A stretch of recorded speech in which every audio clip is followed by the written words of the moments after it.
강의사는 증시 각도기. 안녕하세요. 증시나 심판 안지원입니다. 네, 안녕하십니까. 신나는 산타 랠리가 시작된 것 같습니다. 각도기 박사님입니다. 네, 산타 랠리가. 그렇죠. 딱 한 주 남았는데 한 주가 아니구나. 이번 주구나. 네, 이번 주입니다. 오고 있네요. 네, 온다. 예. 날씨도 추운데. 네. 네. 증시가 어디까지 갈지 모르겠어요. 약간 좀 쉬었다가 가고 이래야. 그럼 미국 되는데. 얘기고. 그럼 미국 얘기고. 미국은 한국은 그렇죠. 인제 막 가는 거 아니겠어요? S&P 네. 차트 보니까 막 피레침처럼 막 네. 솟더라고요. 예. 미국장이 꺾일까봐 겁이 좀 나네요. 너무 많이 가서 그게. 네. 네, 오늘 코스피가 코스닥보다 좋았습니다. 그렇죠? 오랜만에 대형 코스피가 주들이 뭐 아주 좋았습니다. 네, 1.8% 상승, 코스닥은 0.5% 상승을 했습니다. 네. 오늘 개인이 코스피에서 한 1조 5천억치 던졌어요.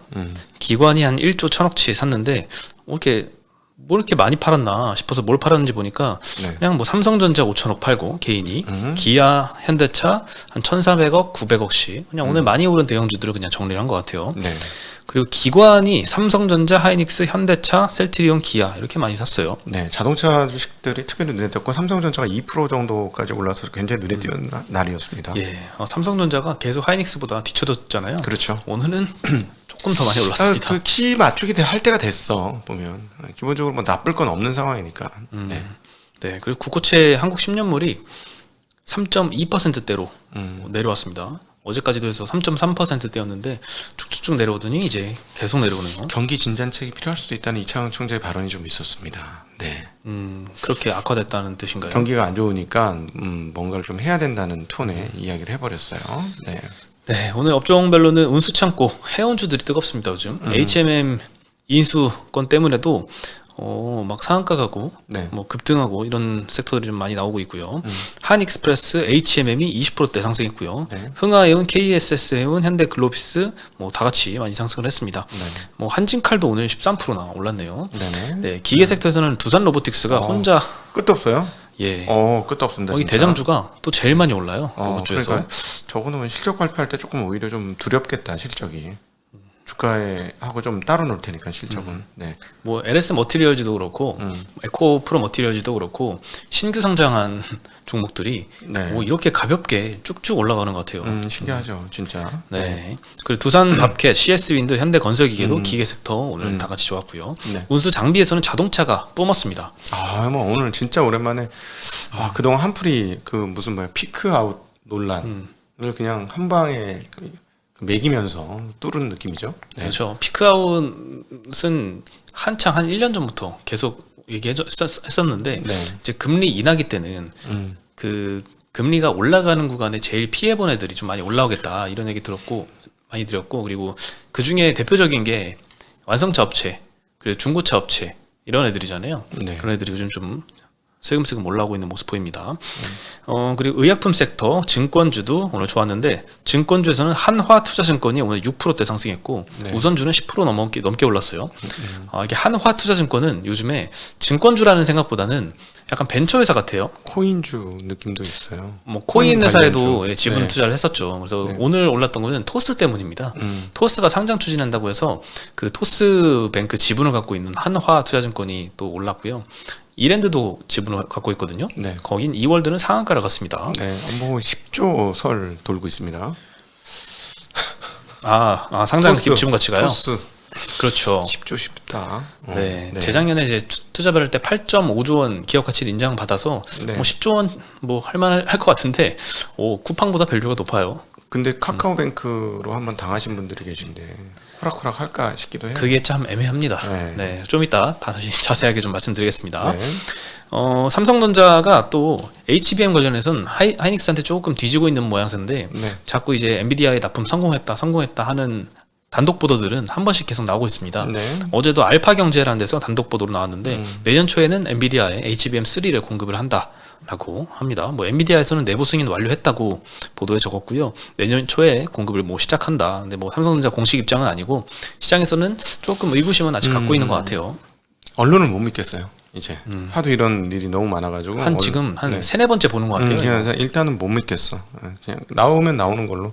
사실 뭐 삼성전자 입장에서 HBM이 그렇게까지 대단한 거일까 하는 생각도 좀 들긴 하거든요. 네. 그리고 하이닉스는 여전히 잘 나가고 있습니다. 그저께 보도 나왔던 게 마이크로 범프 없이 HBM 하이브리드 본딩 공정 하는 걸 뭐 개발을 했다고 하는데 네. 범프가 없으면 이 칩의 두께를 획기적으로 줄일 수 있다고 합니다. 그래서 개발 중인 HBM4 요거 한 6세대 제품은 네. 16개의 D램을 수직으로 증축을 해야 되는데 뭐 범프 없으면은 많이 좀 두께가 줄어드나 봐요. 그래서 네. 이런 하이브리드 공정이 좀 필수적이라고 하는데 거기에 맞게 열을 방출을 어떻게 하지? 뭐 그것도 잘 관리를 한대요. 열 방출이 최고 문제일 텐데 이게 쉽게 얘기하면은 쩍쩍 붙여 놓는다는 거네요. 칩 귀일이 16개를 거의 그러니까 여기 범퍼 칩이 들어가면 그것 때문에 공간이 열리는데 네. 그 공간을 없애겠다는 얘기잖아요. 네. 물론 이제 트루홀 비아라고 이제 TSV를 트루 실리콘 비아. 트루 실리콘 비아 그걸로 해가지고 연결시키면 되는 거니까 범프를 최소한으로 쓸 수 있을 것 같긴 한데 열 처리를 적은 기술 본인들의 기술이겠죠. 네. 그럼 또 범프 만드는 업체는 또 이건 그렇지. 수혜주에서 빼야 되나요? 아니야. 근데 뭐 범프 뭐 거기에 쓰는 거 얼마나 쓰겠어 HBM. 예. 네, 하여튼 이 IT 쪽은 이 벤더 구조가 바뀌는 거를 잘 팔로우해야 되는 것 같아요. 네. 네, 그냥 쭉 잊어놓고 장기 투자하고 이런 분야가 아닌 것 같습니다. IT는. 네. 네, 그리고 최근 오늘 KB증권에서도 이 하이닉스의 공정 기술 향상으로 열 방출이나 수명 이슈를 동시에 엔비디아가 좀 해소하길 요구를 하고 있는데 뭐 요청에 잘 부응하고 있다. 그래서 삼성 대비 경쟁력 우위가 지속될 것이다라고 보고 있고요. 네. 최근에 트렌드포스에서도 하이닉스가 이제 HBM3E 이거 5세대 제품 엔비디아의 콜 테스트 뭐 완료해가지고 이제 계약까지 체결했다라고 나와 있고 HBM4도 이미 6개월 전부터 엔비디아하고 같이 개발 중이라서 향후 2년 동안은 삼성 대비해서 하이닉스의 독주 체제가 지속될 것이다 이렇게 보고 있고요. 네. 그리고 HBM3E 요거 경쟁에서도 삼성의 공급 물량이 한 10에서 20%밖에 안 될 거다. 그래서 하이닉스가 계속 우위를 점할 것이다 이렇게 긍정적으로 보고 있습니다. 현재에서는 뭐 충분히 그렇게 보는 게 타당할 듯 보입니다. 네. 네, 그리고 이제 페노션이 컨소시엄 구성에서 HMM을 인수 우선 협상 대상자가 선정이 됐잖아요. 네. 근데 이제 문제는 인수 자금을 어떻게 조달할 것인가. 그래서 어제도 이제 유상증자설이 나와서 네. 장중에 한 10% 정도 빠졌어요. 페노션이. 근데 이제 장 끝나고 나서 정확하게 이제 보도가 좀 나왔습니다. 3조 원 정도 유상증자를 추진을 한다라고 보도가 나왔고요. 여기에 대해서 조회 공시로 오늘 6시까지 답변을 해야 되거든요. 네. 그래서 그것도 공시 참고해 보시면 좋을 것 같습니다. 매각 측인 산업은행이 내년 1분기까지 최소 1조 원 이상 증자를 해라. 요거를 요구 조건으로 내세웠다고 해요. 네. 그래서 일단 증자는 불가피할 걸로 좀 보이는데 3조 원까지 좀 거론이 되고 있습니다. 네. 그리고 공시는 안 났지만 NH증권이 총액 인수한다라고 구체적으로 방식까지 보도가 나왔거든요. 네. 총액 인수는 페노션의 이 유상증자를 대신 주관을 하지만 예. 사람들이 안 사면 안 사면 NH 우리가 다 살게라는 게 총액 인수죠. 네. 그래서 상당한 리스크 부담을 안고 하는 건데 반면에 있는 이제 발행사 입장에서는 좀 마음을 놓을 수가 있겠죠. 그렇죠. 그래서 이것도 이번에 이제 입찰 경쟁할 때 굉장한 가점이 되었다고 해요. 이렇게 NH증권이 총액 인수한다는 구조로 들어왔다는 것도. 네, 그리고 하림 그룹 회장이 기자와 통화를 했다고 하는데 페노션에 한 3조 원 정도 유상증자를 하고 2조 원 정도는 인수금융을 또 쓸 계획이다 이렇게 밝히기도 했다고 합니다. 그래서 페노션이 3조 원 정도 증자를 하면 지분 55%를 하림지주가 갖고 있으니까 한 1조 6천억 정도는 하림지주가 납입을 해야 되는데 별도 기준 현금성 자산이 600억대밖에 안 되거든요. 그래서 네. 차입을 하거나 아니면 뭐 자산을 매각하거나 이렇게 해야 될 수도 있다. 그래서 네. 뭐 하림지주 입장에서는 뭐 현금화가 필요할 것 같긴 합니다. 네. 근데 이제 하림 오늘 다 급등을 했거든요. 하림지주가 10% 가고 네. 하림은 상한가를 갔어요. 네. 하림은 도대체 왜 오르는 건가? 그러니까 자산이 늘어난다는 거 보는 거겠죠. 근데 그걸 것 같긴 한데 그렇게 하림지주가 페노션을 갖고 있고 페노션이 HMM을 인수를 하는 네, 건데 그렇죠. 하림은 하림지주의 계열사인데 하림이 지분 관계가 유상증자에 없잖아요. 참여를 안 해서 그런 것 같다 보니까.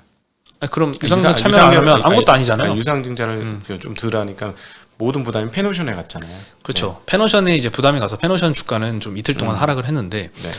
하림지주는 좀 뭐 올라도 그래도 좀 네. 과하게 오른 것 같고 하림은 근데 남남인 것 같은데 왜 오르나 싶기도 하고 요즘 이렇게 좀 비이성적인 일들이 좀 많이 일어나고 있습니다. 그러니까 이렇게 시장에서 유상증자에서 돈 빨아먹겠다고 하는 사람들은 기업들은 많은데 자사주 소각하겠다는 기업들은 얼마 안 되고 어디 엄한 저 은행에서만 자사 소각하고 있잖아요 지금.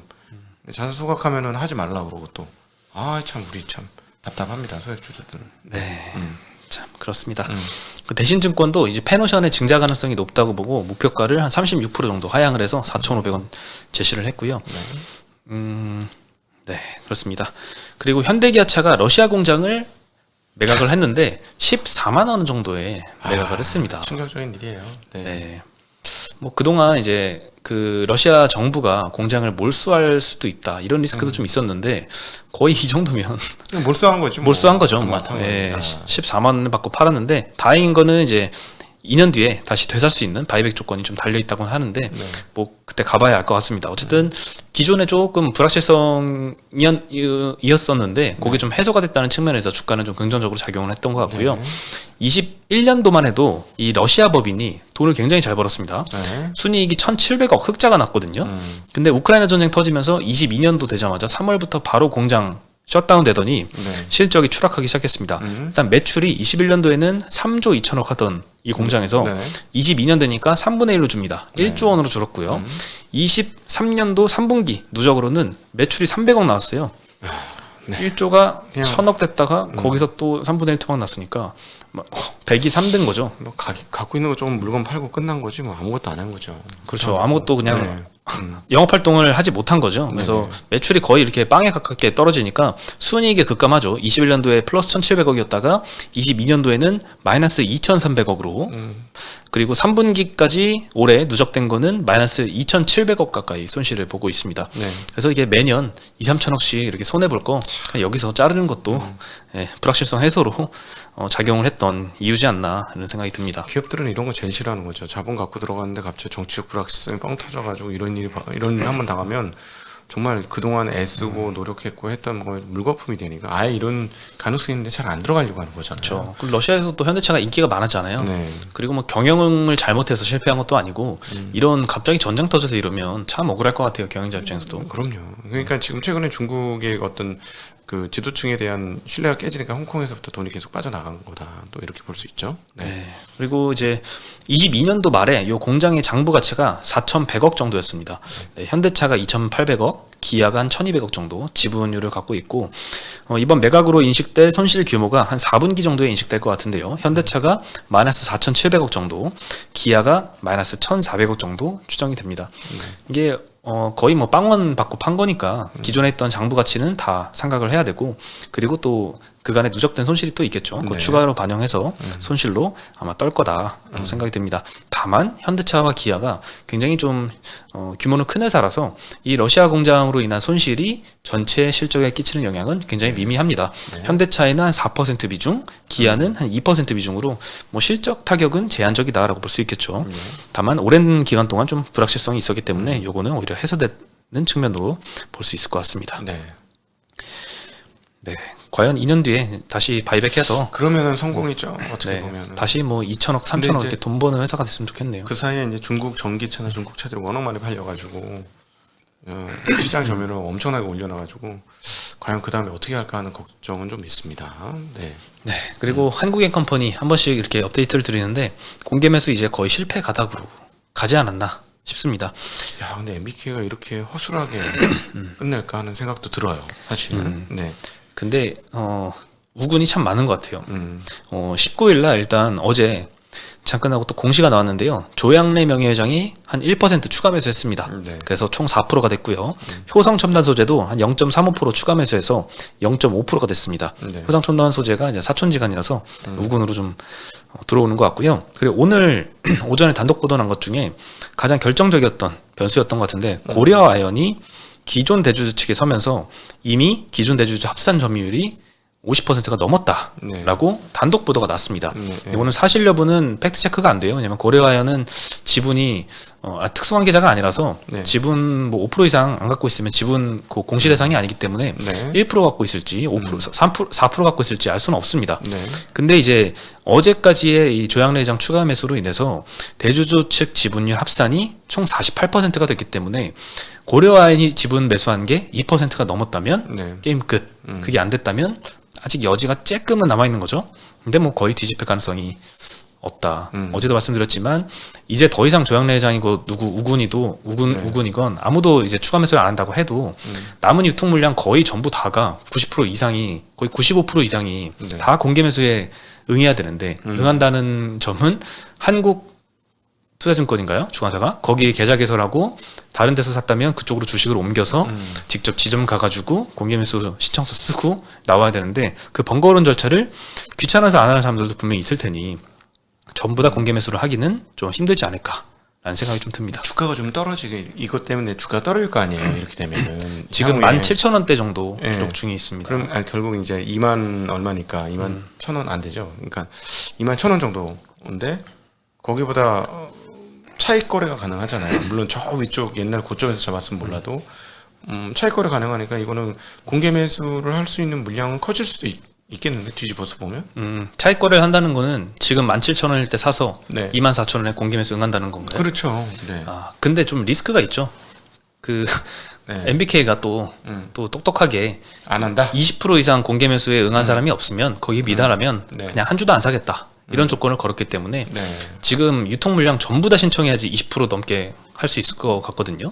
근데 그게 어려울 것 같아서 참 엄청난 리스크죠. 지금 산다는 거는. 네. 오히려 주가가 좀 공개매수 실패한다면 다시 빠질 가능성이 높고 여기서 과연 장세가 뒤집혀진다라고 가정을 하면 도대체 뭐 때문에 뒤집혀질까라고 한번 생각을 해봤거든요. 네. 물론 이제 그 경영자들 간에 이 우군이라고 하지만 친분이 어느 정도인지는 저는 모르기 때문에 그냥 시나리오상으로만 가능한 시나리오를 생각해 보면 HY 같은 이제 고려여행 같은 이런 우군들이 네. 막판에 조양래 회장한테 쇼부를 시도를 하는 거죠. 내 거 3만 원에 안 사면 나 MBK 공개매수에 응할래. 이렇게 해가지고 네네. 뭐 그런 시나리오가 아니면 아 이제는 더 이상 기대하기는 힘든 시나리오다. 네. 그래서 지금으로서는 뭐 그냥 뭐 관심 꺼야 되겠다라는 생각이 좀 듭니다. 근데 만약 24,000원에 사주겠다고 했는데 지금 최근에 산 사람들은 가격 차익이 굉장히 큰데 거기에 응하지 않아도 상관없을래나? 예전에 샀던 사람들이요? 아니면 뭐 최근에 샀던 사람들 이런 사람들 법인 경우 법인에 대해서 법인들 입장에서는 기회가 있었는데 왜 안 팔았지? 굉장히 큰 수익을 얻을 수 있는데. 근데 이 공개 그 지분 싸움이 시작된 이후로 시작됐던 시작이 MBK가 공개 매수로 2만 원을 때렸잖아요. 네. 근데 그날 바로 2만 원 주가가 넘어갔어요. 그래서 네. 우군으로 등장한 이 조양래 회장이랑 그 비롯한 우군들은 지금 평단이 다 2만 원 이상입니다. 네. 네, 그래서 지금은 손실 구간이라서 사실 공개 매수가 24,000원에 팔 수 있는데 그거를 응하지 않는다라고 하면 이거는 주주들 입장에서는 예를 들면 효성첨단 소재 주주 입장에서는 왜 주주를 위한 결정이 아니라 이 그렇지. 대주주끼리 친분만 가지고 그런 결정을 하냐 그리고 그럼으로써 왜 회사에 손실을 끼치냐 이렇게 배임 이슈를 걸 수가 있긴 합니다. MBK도 그걸 지적을 하고 있고요. 그러니까. 네, 뭐 거기에서도 반론이 있긴 한데 네. 뭐 어쨌든 그거를 배임 이슈 건다고 해도 이 공개 매수 기간 안에 결론이 나오지는 않을 거기 때문에 네. 판세를 뒤집을 만한 이슈는 좀 아닌 것 같습니다. 네. 하여튼 어떻게 진행되는지 한번 잘 봐야 될 것 같습니다. 네. 근데 이런 게 좀 성공하는 케이스가 한 번씩 나와줘야지. 그래야지 이 모회사, 자회사 더블 상장돼가지고 모회사 지분만 갖고 자회사 지분은 적어도 이렇게 지배력 행사하고 이런 이슈는 좀 없어질 텐데 참 이런 게 다 하나씩 실패로 돌아가서 아쉽습니다. 너무 큰 덩치한테 덤볐어. 처음부터 너무 많이 46%가 들고 있었잖아요. 그렇죠. 대주 지분이 예. 너무 높았죠. 너무 높았죠. 36%였으면 게임이 좀 달라질 수 있었는데. 예. 네. 그래서 MBK 입장에서는 결국 손해 볼 건 없고 그냥 안 하면 그만이거든요. 네. 달라지는 건 없고 다만 이제 조양래 회장이 좀 비싸게 샀다. 그렇죠. 22,000원에 막 몇백어치 샀는데 물론 이제 연예인 걱정과 부자 재벌들 걱정은 하는 게 아니지만 그럼요. 근데 어디서 또 숨겨놨길래 옛날에 파는 주식 돈이 있었죠. 네. 속 네. 쓰리겠네. 상속세 냈을 텐데. 저 매도 차익 매도 과세를 했을 텐데, 그죠? 그렇겠죠. 양도 과세. 네. 네, 그렇습니다. 그리고 마지막으로 이제 토스가 상장 추진한다는 보도가 좀 나왔습니다. 네.